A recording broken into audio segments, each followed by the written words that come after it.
মেয়েদের জীবনটা জানেন তো একটু অন্যরকম। মানে আমরা যেখানে ছোট থেকে বড় হই, মানে বড় হয়ে গেলে তারপর সেই বাড়িটাই আমাদেরকে ছেড়ে চলে আসতে হয়। তারপর বিয়ে হয়ে যাওয়ার পর সেই বাড়িটা যেমন তখন আর নিজের বাড়ি বলে মনে হয় না। তখন এই যে এতদিন ধরে যেখানে আমরা বড় হয়েছি সেখানটাকে আমাদের মানে পরের বাড়ি মনে হয়। আর যা অনেক বড় হয়ে বিয়ে করার পরে যেখানে এসেছি সেটাকে আমাদের নিজের বাড়ি বলে মনে হয়। মানে মেয়েদের জীবনটাই একটু আশ্চর্যজনক। যাই হোক, আজকে একটি রান্না নিয়ে আপনাদের কাছে চলে এসেছি। আজকে রান্না করব হচ্ছে মাছ আর মাছের ডিম দিয়ে আলু দিয়ে একটা ঝোল করব।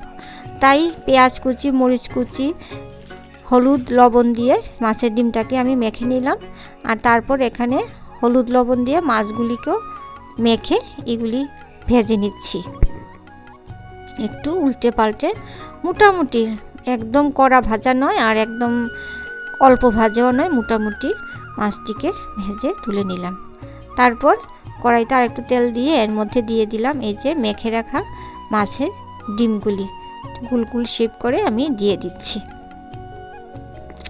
এই তরকারিটা জানেন তো আমি আমার মার কাছ থেকে শিখেছি। মানে এই তরকারিটা মানে ভীষণই ভালো লাগে খেতে, গরম গরম ভাতের সাথে তো আর কি বলবো।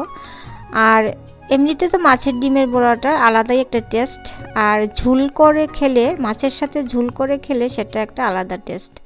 তা আমি কড়াইতে এখন শুকনো লঙ্কা, তেজপাতা আর 5 ফোড়ন সম্বাস দিয়ে দিয়েছি। দিয়ে তার মধ্যে এক এক করে মশলাগুলি দিয়ে দিলাম, ধনে গুঁড়া, জিরে গুঁড়া, আর দিয়ে দিলাম শুকনো লঙ্কা গুঁড়া, আদা বাটা, মরিচ বাটা, আর অল্প পরিমাণে দিয়ে দিয়েছি চিনি।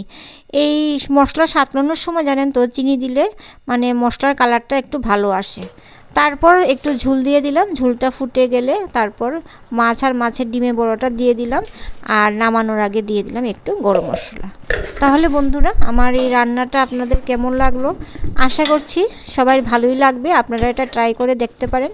আর যদি ভালো লাগে তাহলে আমার চ্যানেলটাকে একটু সাবস্ক্রাইব করে দেবেন। আমি আমার ছেলের জন্য এই যে তরকারি বেড়ে নিচ্ছি। ও এসে খেতে বসে গেছে, মানে তরকারি রং দেখি ওর বলছে যে না মা তরকারিটা ভালো হবে। তাহলে বন্ধুরা, আজকে এখানেই শেষ করছি। দেখা হবে পরের ভিডিও।